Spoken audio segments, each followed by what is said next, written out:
पहले पढ़ चुके हैं हम एट का यूज़, और अब शुरू करते हैं इनका यूज़।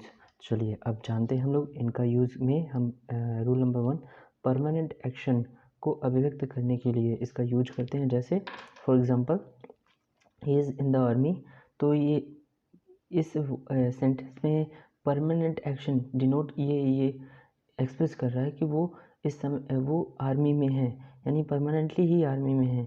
चलिए दूसरे से समझते हैं। दे आर इन एजुकेशन, तो इसका मतलब है दे आर इन एजुकेशन, इसका मतलब it means that they are in education, they are educator, they are teacher, यानी कि वो पढ़ा रहे हैं, वो शिक्षण अध्यापन कार्य में लगे हुए हैं। चलिए और rule number 2, period of time expression word, period of time expression word. For example in this season, आप देख सकते हैं in this season, in this season, in March, in winter, in summer, in time expressing, ये सब word हैं, इसमें हम इनका यूज करते हैं। अभी आपको बहुत मज़ा आने वाला है क्योंकि हम लोग और अच्छे से प्रीपोजिशन को पढ़ेंगे, ताकि हम अपने वाक्यों में इन प्रीपोजिशन का यूज करके उसको और प्रभावी बना सकते हैं। इंग्लिश स्पोकन में इसका यूज कर सकते हैं। चलिए अब देखते हैं फिर से इनका ही यूज देख रहे हैं। इनका use an plus car, taxi, jeep के आगे लगाते हैं इनको। For example he goes to school in a car, ये सेंटेंस है, इसको देखेंगे। He goes to school in a car, वो यानी कि देखो ए आ गया और कार, टैक्सी, जीप, तो ए और कार के पहले इनका यूज करते हैं।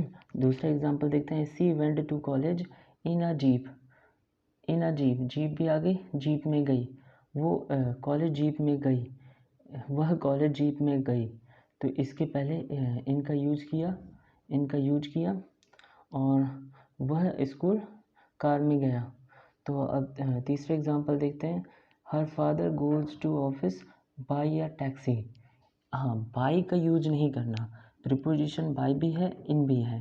बाई का यूज हम अलग से पढ़ेंगे, अभी फ़िलहाल हम इनका यूज पढ़ रहे हैं।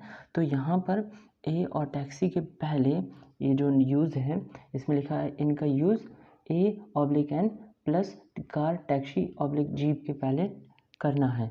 तो हमें ए और टैक्सी के पहले बाई का यूज नहीं करना, और यहाँ पर इस सेंटेंस में हमने कर दिया है her father goes to office by a taxi, तो ये रॉन्ग हो गया है। इसलिए मित्रों आपको इस बात का विशेष तौर से ध्यान देना होगा। चलिए उम्मीद है आप लोग बहुत अच्छे से इसे पढ़ रहे होंगे, और आप लोग क्या, हम भी पढ़ रहे हैं, मैं भी एक विद्यार्थी हूँ। चलिए स्टार्ट करते हैं।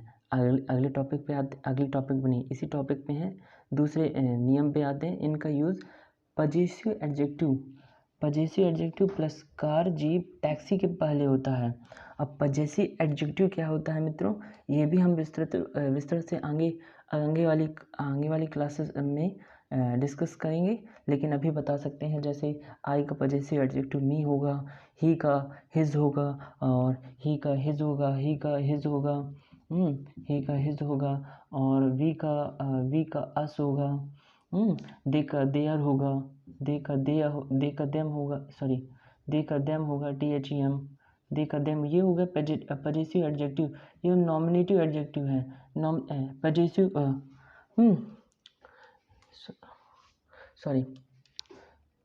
हिज, हाँ दे का देयर होगा, यहाँ पर देयर होगा पजेसिव एडजेक्टिव में, THEIR। वी का आवर होगा, यहाँ पर आवर होगा, ओ यू आर, ये पजेसिव प्रोनाउन हमने लिख दिए थे, ठीक है। आवर, ही का हिज होगा, ठीक है।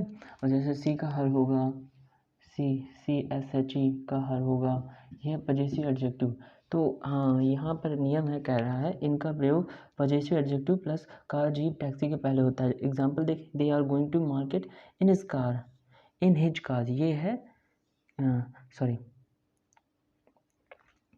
Their car, in their car, यहाँ पर देयर आएगा। अभी तक ये गलत था दोस्तों, यहाँ पर THEIR होगा, their. They are going to market in their car, वे अपनी कार से मार्केट जा रहे हैं। यहाँ पर इन आया है, इसका इन का यूज़ हुआ, बाई नहीं आएगा।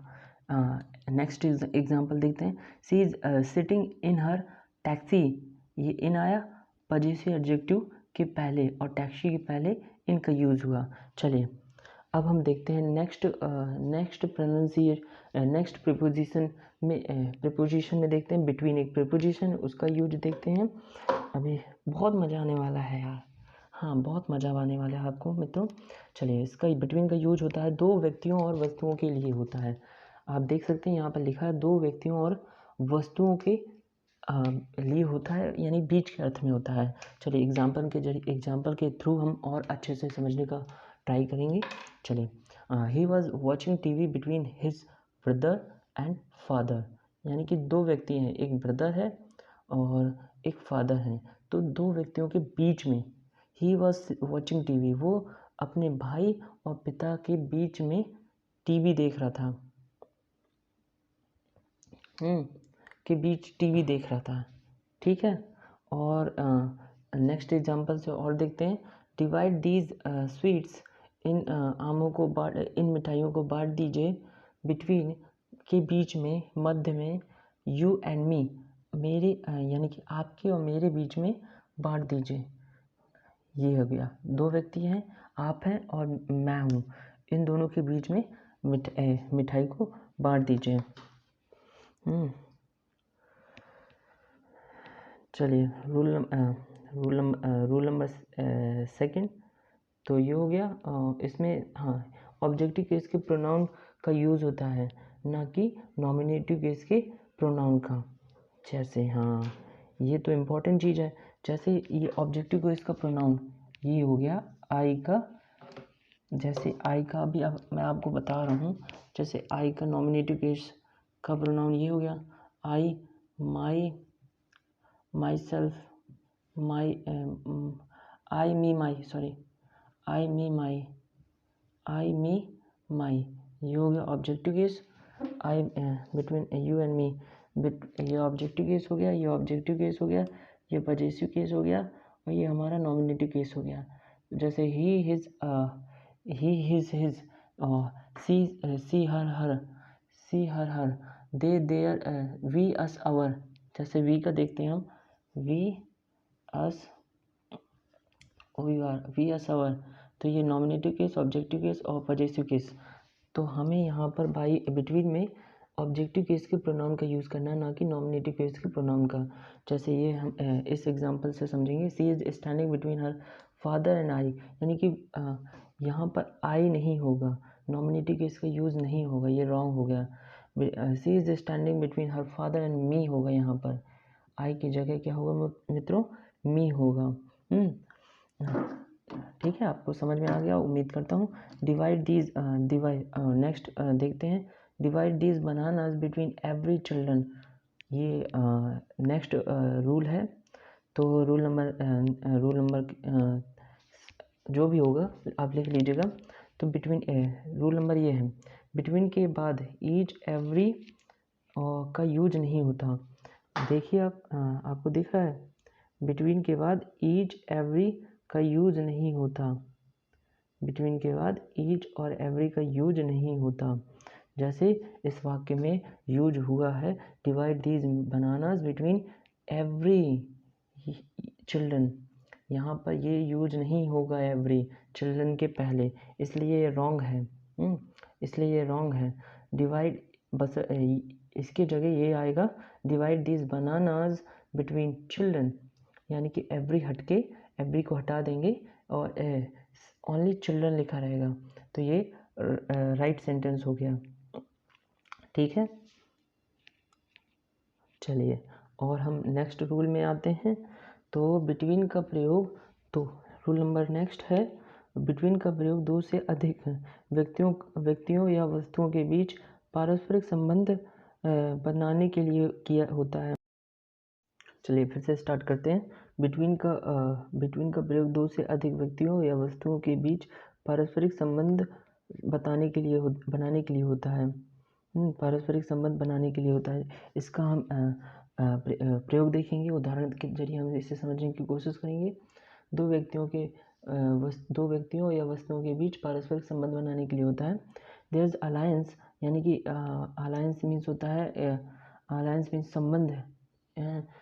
There is alliance between these 6 countries, इन छः देशों के मध्य अलायंस है, संबंध है,